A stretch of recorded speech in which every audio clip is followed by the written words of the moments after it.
Alright. Yep. I'm on my way over.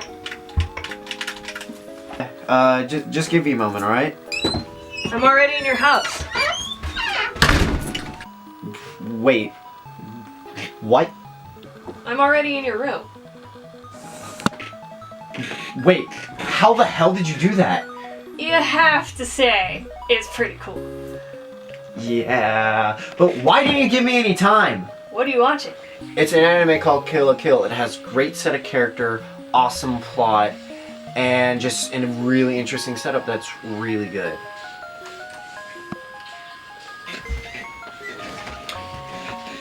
No.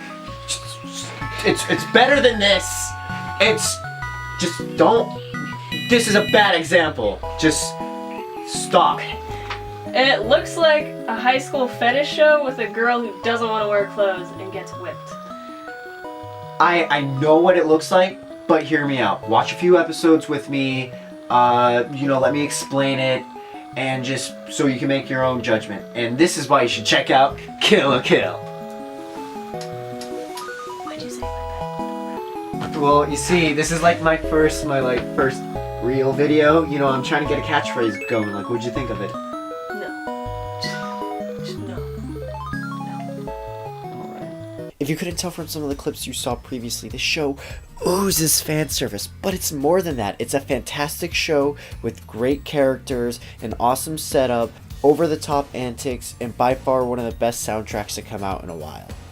The story centers around a character named Ryuko Motoi who's trying to find her father's killer. And in the process of finding her father's killer, she gets something called a kamui, which lets her fight stronger. But there's a side effect. I'm gonna let you try to find what that side of fan service. Fan service is a side effect. I mean, just all the fan service. I mean, just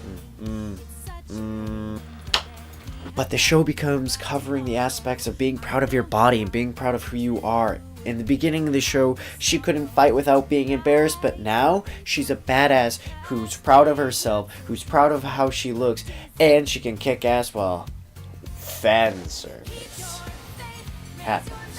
It's awesome.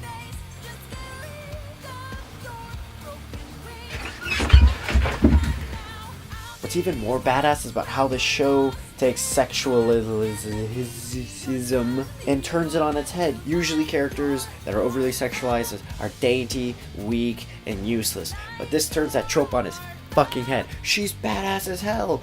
I mean, look at that. Look at it! When Lady Satsuki, the series bad guy, and Ryuko are fighting in full power, there is an explosion that explodes, implodes, and explodes. At this point, the hype train was fucking out of orbit for me. Let that sink in for a second. An explosion that explodes and then proceeds to implode and explode again. How fucking hype is that? Okay, that's pretty badass. I know, right? But why does it work with this show and not other shows? You naive girl. I was being naive. It's totally serious. You silly fool. Do I have to beat the answer? Why does that work so well? I think it works so well because we get to see Ryuko become this sexy badass of a character that we all love. I mean, in the beginning of the show, we got to see that progression of her becoming comfortable with herself, becoming better about her body, just becoming proud of who she is. And in other shows, when we see an overly sexualized character, normally we just get some backstory to them, but we actually see the growth, we actually see the progression. It's awesome.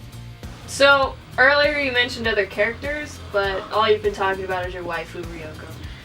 Yeah, sorry, I really like her, but yeah, let me get onto that. Shall I? You shall. Thank you. As I mentioned earlier, I believe that these characters in the show are really good. Ryuko's friend, Mako, she's there for comedy relief, but honestly, she comes off more annoying than anything. But she does have some great moments. But what I have to say is the most interesting character development from the side characters is one of the Elite Four members, Gamagori. We see Ryuko and Mako on the street with their Vespa out of gas, and he drives up in his car and offers them a ride.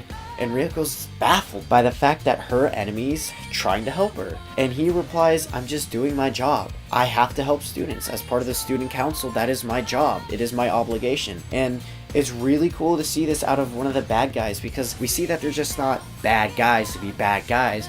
They're bad guys with heart. But like in the movie Wreck-It Ralph, just because they are a bad guy doesn't mean that they are a bad guy. Some of them do come off as just standoffish. Bitch.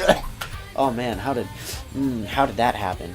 The music of the show is absolutely amazing. You have your somber pieces for when the show needs to be emotional, needs to be touching. You have the hype as hell themes that play when they're fighting. They reuse some of the same music, but I'd rather have just a few good songs than just a bunch of bad songs just made for, you know, having this type of song in it or this type in it. You know, it's awesome that this soundtrack can get you hyped when you need to be hyped and, you know, can make you feel emotional when it needs to be. That is a soundtrack that is worth listening to. Kill la Kill is an anime that shouldn't be missed. It has awesome music, great set of characters, easily one of my favorite animes in a long time, alright? Attack on Titan was good. Attack on Titan has nothing on this anime. If you're one of the people who haven't been watching the show because, oh, the fan service, fucking get off your high horse and watch this show. It is awesome and shouldn't be missed, alright? Look past the fan service, you will find a great show with awesome character and its unique charm all its own. Studio Trigger, you did an awesome job with this. Did I make my point clear enough? Yeah, seems pretty hot. I mean, good. God damn it!